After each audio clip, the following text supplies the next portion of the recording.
কোরআনুল কারীমের 107 নম্বর সূরা সূরাতুল আল মাউনের মধ্যে বাক্য আছে 25, সূরার মধ্যে হরফ আছে 125টি। যদি কোনো ব্যক্তি সূরাতুল আল মাউন যদি সহিহ শুদ্ধভাবে তেলাওয়াত করে, আমার আল্লাহ রাব্বুল আলামিন ওই ব্যক্তির আমলনামার মধ্যে 1250টি সওয়াব তার আমলনামায় দিয়ে দেওয়া হয়। আল্লাহ রাব্বুল আলামিন বলেন, আরাআইতাল্লাযী ইউকাযযিবু বিদ্দীন ফাযালিকাল্লাযী ইয়াদউল ইয়াতীম। আরাআইতাল্লাযী ইউকাযযিবু বিদ্দীন, নবী আপনি কি দেখেননি, আপনি কি শোনেননি, যারা পরকাল দিবসকে অস্বীকার করে, যারা কিয়ামত দিবসকে অস্বীকার করে। এখানে দিন বলতে পরকালের দিনকে, পরকালের জিন্দেগিকে বোঝানো হয়েছে। দিন শব্দ বিভিন্ন জায়গায় ব্যবহার হয়। ইন্নাদ-দীনা ইনদাল্লাহিল ইসলাম। জোরে বলি আল্লাহু আকবার।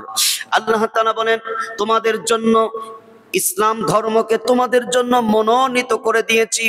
দিন শব্দ আল্লাহ তাআলা বিভিন্ন ক্ষেত্রে ব্যবহার করেছেন। এই আয়াতে কারিমার মধ্যে পরকাল দিবসকে যারা অস্বীকার করেছে তাদের ব্যাপারে বলা হয়েছে, তারা তো ওই ব্যক্তি ফাযালিকাল্লাযী ইয়াদউল ইয়াতীম, তারা ইয়াতীম মিসকিনদের, তারা এতিমদেরকে তাড়িয়ে দেয়, তারা এতিমদেরকে ধাক্কা দেয়। এখানে ধাক্কা দেওয়া শব্দটা এসেছে ভাইরা, কারণ এতিম মিসকিনদের তাড়িয়ে দেওয়া, ধাক্কা দেওয়া মানে কি? তার মানে গলায় ধাক্কা তো মারে না, তার মানে এতিম মিসকিনদের খাবার দেয় না, এতিম মিসকিন অসহায় মানুষের পাশে দাঁড়ায় না, এতিম মিসকিন যখন শীতের মধ্যে বস্ত্র লাগবে বস্ত্র দেয় না, এতিমরা যদি সাহায্য চেতে যায় তারা দূর দূর করে তাড়িয়ে দেয়। কিন্তু আমার নবীজি বলেছে, এই দুটো হাত, এই দুটো আঙ্গুল একসাথে করে বলেছেন, যারা এতিমদেরকে লালন পালন করার দায়িত্ব যারা গ্রহণ করবে, এতিমদেরকে যারা লালন পালন দায়িত্ব যারা গ্রহণ করবে, এই দুটো আঙ্গুল দেখছো, আমি নবীজি এবং ওই ব্যক্তি একই সাথে একই জান্নাতের মধ্যে থাকবে। সুবহানাল্লাহ। আমার প্রিয় ভাইরা আমার, এই জন্য এতিমদেরকে ভালোবাসতে হবে। আল্লাহর নবীজি নিজেই এতিম ছিলেন, জন্য এতিমদের ব্যাপারে নবীজি অনেক চমৎকার করে কথা বলেছেন। আল্লাহর নবীজি যখন ঈদের দিন আসলেন, একটা ছোট্ট বাচ্চা প্রতিমধ্যে বসে আছেন, বসে থেকে আল্লাহর নবীজি বিশ্ব নবী মুহাম্মদুর রাসূলুল্লাহ সাল্লাল্লাহু আলাইহি ওয়াসাল্লামের সাথে কথা বলার জন্য বসে আছে। সাহাবীরা ডাক দিয়া বললেন, ও ছোট বাচ্চা, তুমি কেন পথের মধ্যে বসে আছো? আজকে ঈদের দিন, আজ আনন্দর সময়, তোমার চোখে পানি কেন? বলে, আমার দুঃখ কষ্ট আর কারোর কাছে বলবো না, বিশ্বনবী মুহাম্মদ রাসূলুল্লাহ সাল্লাল্লাহু আলাইহি ওয়াসাল্লামের কাছে বলবো। হযরতে ওমরের কাছে বললেন, ওমর তোমার নাম কি? বলে ওমর। বলে, আমি তো তোমার কাছে বলবো না, বিশ্বনবী এতিম নবী মুহাম্মদ রাসূলুল্লাহ সাল্লাল্লাহু আলাইহি ওয়াসাল্লামের কাছে বলবো। এবার ওমর চলে গেলেন, হযরতে আবু বকর আসলেন। আবু বকর ডাক দিয়ে বললেন, ছোট মানুষ তুমি কেন কান্দো? আজকে ঈদের দিনে তুমি আর কান্না করো না। বলে, আমি। বলে, তোমার নাম কি? বলে, আমার নাম আবু বকর। বলে, তোমার কাছে তো আমার কষ্টের কথা বলবো না, তোমার কাছে তো আমার দুঃখের কথা বলবো না, আমি যার কাছে বলবো বিশ্বনবী মুহাম্মদ রাসূলুল্লাহ সাল্লাল্লাহু আলাইহি ওয়াসাল্লামের কাছে বলবো।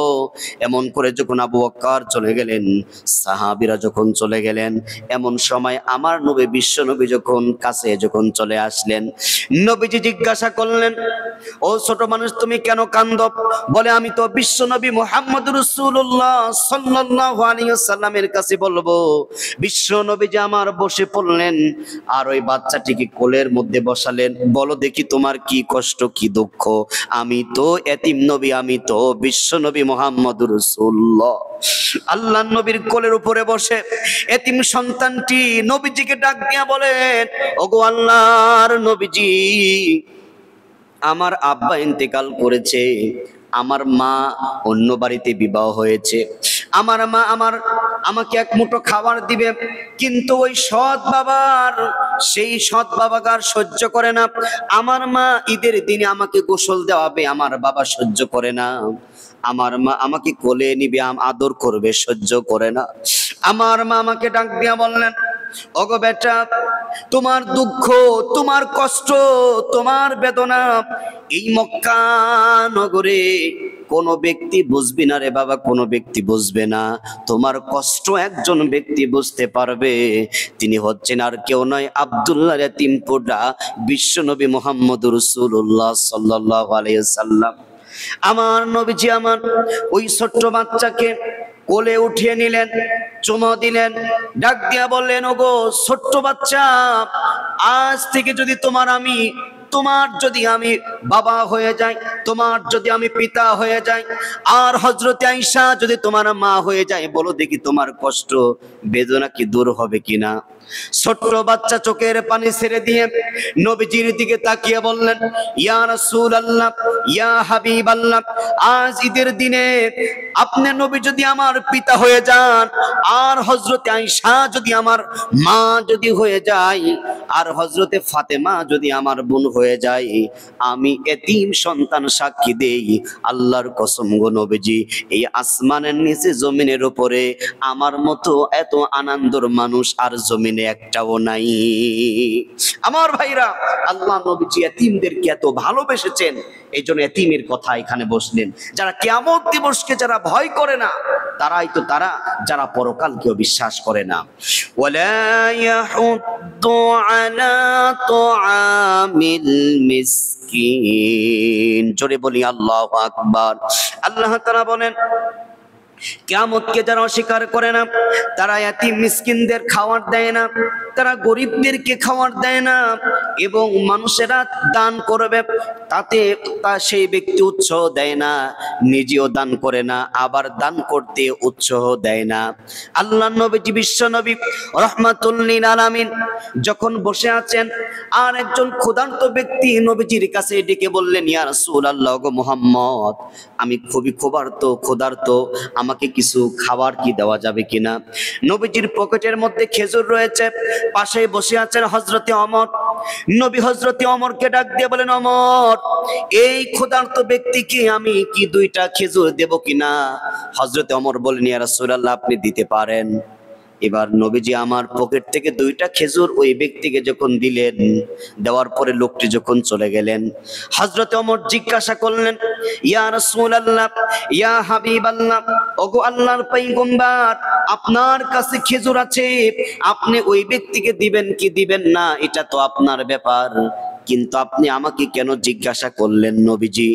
নবী ডাক দিয়া বলেন, ওমর শোনো, আমি দান করলাম আর তুমি দানের উৎসাহ দিলা।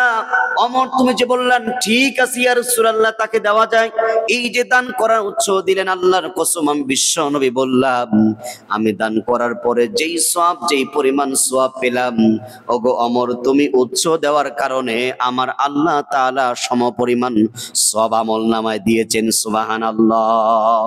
এই জন্য আমাদেরকে নিজেদেরকে দান করতে হবে, অসহায় মানুষের পাশে দাঁড়াতে হবে। আর যারা সমাজের মানুষ যারা দান করে না, যারা সমাজের যারা অসহায় মানুষের পাশে দাঁড়ায় না, তাদেরকে উৎসাহ করতে হবে। অনেকেরই টাকা আছে কিন্তু বুদ্ধি নাই।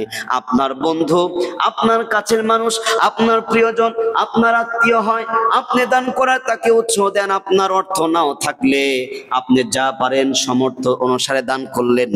আর যে ব্যক্তি আপনার সামর্থ্য আছে, আপনার পরিচিত আছে, তাদেরকেও দান করার উৎসাহ তাদেরকে দিতে হবে।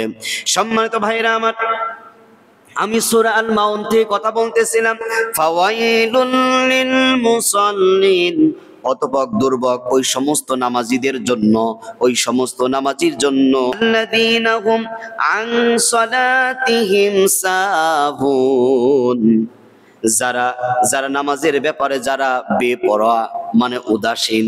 নামাজ পড়তে হবে, সুন্দর করে পড়তে হবে। যারা নামাজের ব্যাপারে উদাসীন হয়ে থাকে, আল্লাযীনা হুম ইউরাউন, আপনারা লোক দেখানো ইবাদত যদি করে, মানুষকে দেখানো ইবাদত, মানুষকে দেখানো নামাজ, মানুষকে দেখানো দান, কোনোটাই আল্লাহ তাআলার কাছে কবুল হয় না। এই জন্য আমরা দান করতে হবে আমার আল্লাহ তাআলাকে খুশি করবার জন্য, সন্তুষ্ট করার জন্য। ওয়ায়ামনাউনাল মাউন, আর কিছু মানুষ আছে যে মানুষগুলো ছোট খাটো জিনিসগুলো মানুষের সহযোগিতা করে না, মানুষের সহযোগিতা করে না। তার মানে ছোটখাটো আমাদের সংসারের মধ্যে দাও কোরআন এরকম কিছু ছোটখাটো জিনিস থাকে, ওইগুলাও মানুষের সহযোগিতা করতে চায় না। সূরা আল মাউনের মধ্যে এমন ভাবে বিস্তারিত তাফসীরের মধ্যে এসেছে, এটা সামাজিকতায়, মানুষ সামাজিক জীব।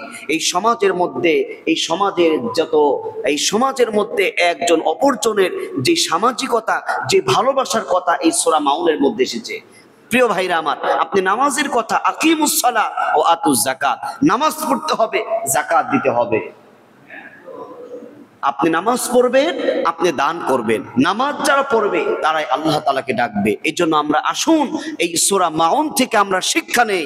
আমাদের সমাজের মধ্যে অসহায়, আমরা সমাজের মধ্যে ছোটখাটো ব্যাপারগুলো মানুষের সহযোগিতায় যাতে আমাদের জিনিসপাতি লাগে, আমাদের দা কোরাল লবণ এইরকম তেল মরিচ, যাদের অন্তরটা একবারে সংকীর্ণ হয়ে থাকে, তাদের দিয়ে সমাজের কোনো মানুষের উপকারে আসে না। যেহেতু আমরা সামাজিক মানুষ, আমরা সমাজে চলাফেরা করতে ভালোবাসি, যদি আমাদেরকে জেলখানায় যদি বন্দি করা হয় আমাদের ভালো লাগবে না। এর জন্য প্রিয় ভাইরা আমার, আমরা সামাজিক মানুষ, এই সূরাটা এসেছে সামাজিকতা নিয়ে। আমরা এখান থেকে শিক্ষা গ্রহণ করে এই সমাজের মধ্যে একজন অপরজনের সঙ্গে ভালোবাসা দিয়ে আমরা চলাফেরা